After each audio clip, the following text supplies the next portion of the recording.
De'Aaron Fox. Let's do it. Returning. And what a difference it makes. Morgan, De'Aaron Fox was on a roll before the injury. Yeah. After 2 weeks off, I'm going, okay, well, we'll see what it looks like when he returns. No whether it was minute today restriction. or Wednesday. He had no minute restrictions tonight. Ended up playing just under 36 minutes in this game. And it started from the opening tip. Stole that tip, took it strong, like literally drove, bumped in the Garland. He missed the shot at the rim, got the rebound back with Allen right there, put it back up and in.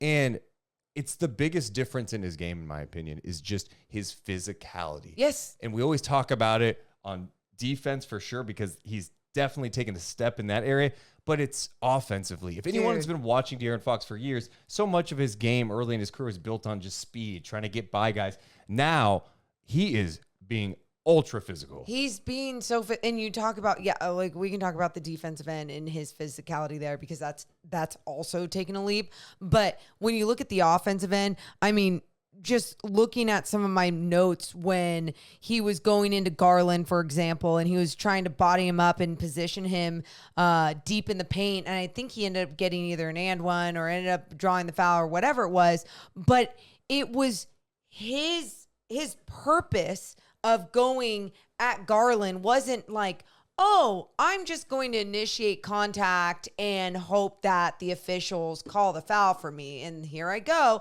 Like, you'll see that around the league. It was with a purpose. It was, I'm going to be the stronger one here, but I'm also going to cause him to do something he does not want to do. That is what De'Aaron Fox's physicality is doing on the offensive end right now. And it is absolutely fantastic. And I feel like it's setting a tone for the rest of the squad. Morgan, in the fourth quarter of this game, it was pretty much decided, although Cleveland kept battling to make it close. I wrote down a play in the fourth quarter where he took it. It was 120 to 108, 5:30 to go, so it's still kind of in reach. You need a bucket.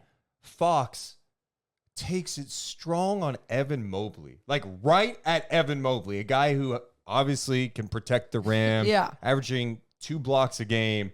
He took it right to him, created enough space and finished at the rim. It's just, he is turning into an elite player before our eyes. Yes, and we already we saw it last year, and it's really for us, I think for everyone, especially around the NBA, it was, you've seen players do that at times and you go, is this just a good year for them? Was that a fluke year? Can they continue? I think Julius Randle is one of the perfect examples of that, when he had that fantastic shooting year and then it just dropped and it hasn't really come back.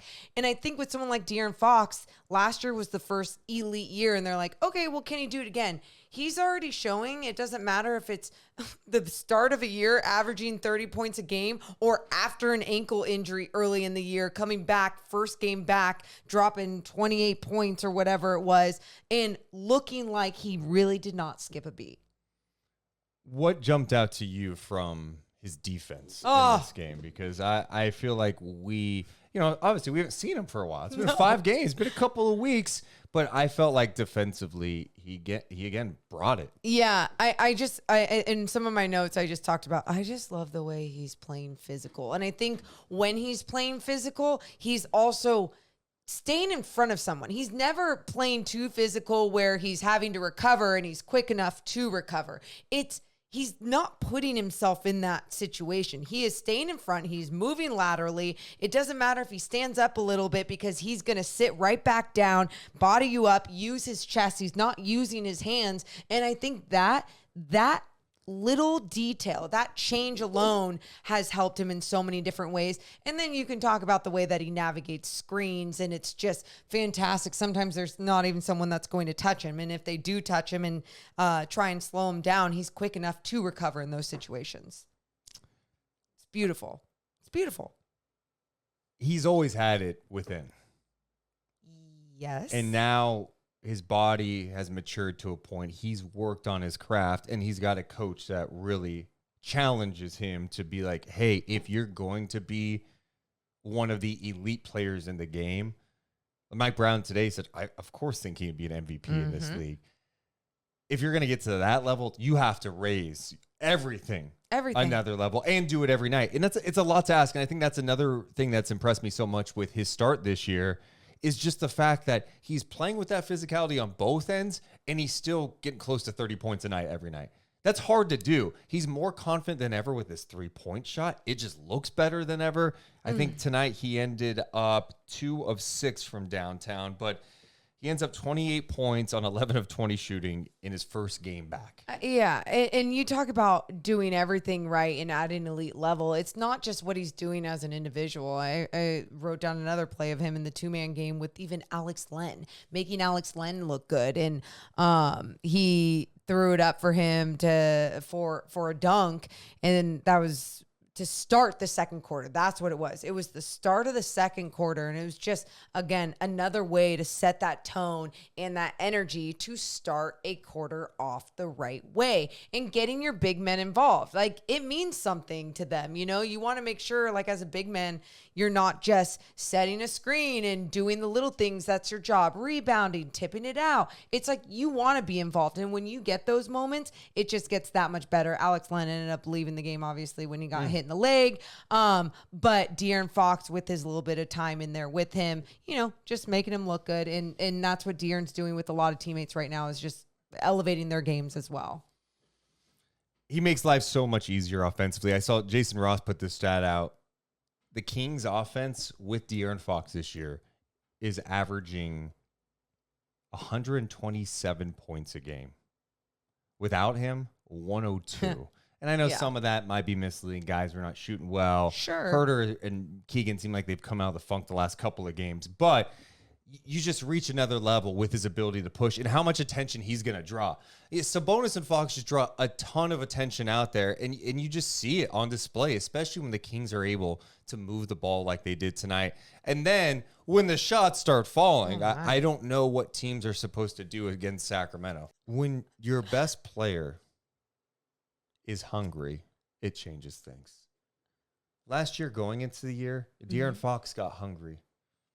He ate an NBA All-Star appearance. Oh. He ate an All-NBA appearance. Yeah. He ate ending a playoff drought, and then he got bumped in the first round. He said, I'm hungry this offseason. I'm starving for more. So you know what he did, Morgan? What did he do? He said, I want a buffet. Whoa. How am I going to get that? Love a buffet. That guy got in the gym, and De'Aaron Fox is playing like one of the best players in the NBA. And let people be late to it. It's fine. Wait about a month and a half. Yeah. 2 months. You'll see people start talking about him even more because he has taken his game to another level this year. He is playing the best basketball he has ever played on both sides of the ball. And so when your best player is hungry and wants more, everyone's like, I want to eat. Keegan's coming in hungry. He's playing at a different level. Sabonis is playing engaged, physical, bringing it every night. And this Kings team is playing more inspired. They're playing together. They face some adversity early. I love what I'm seeing. I may look like an idiot next week, but at 5-4 right now with how Fox is rolling, I feel really good about how the season's going to go. So what you're saying is that De'Aaron Fox is the little fat kid at the Sizzler buffet. No. Got the Dino chicken nuggets, got the Jello. You remember that? He's eating healthy. He's hungry, but eating healthy. Well, soft serve. Anybody remember? He's hungry for more. Anybody remember? I'm hungry for more. Give me some more. Was I just the little fat kid at Sizzler? No, the dinosaur chicken nuggets for sure at Sizzler. Mm-hmm. Now just go back for more. Everybody in this chat's hungry. I'm hungry. Let's eat. But it seriously, it makes a difference when your best player is hungry. 100%. Contagious. It flows through everybody. And that's what you felt tonight. On your way out, make sure to hit the thumbs up. Make sure you're subscribed. Someone in the chat said, wow, you guys are still live at almost 12:30 at night. Yeah, we just realized that. Yep. We appreciate you guys so much for being with us. We drop content each and every day. We'll be back live for another night chat coming up following Kings Lakers on Wednesday nights. We love you guys, but we gots to go. You all have a wonderful rest of your night. You're badass for being here. See ya. Deuce and Mo. Deuce and Mo. Deuce and Mo. They tell you what you know. Deuce and Mo. Deuce and Mo. Deuce and Mo. The podcast that you know. Deuce and Mo. We got to get that drop fixed. So Yeah. yeah.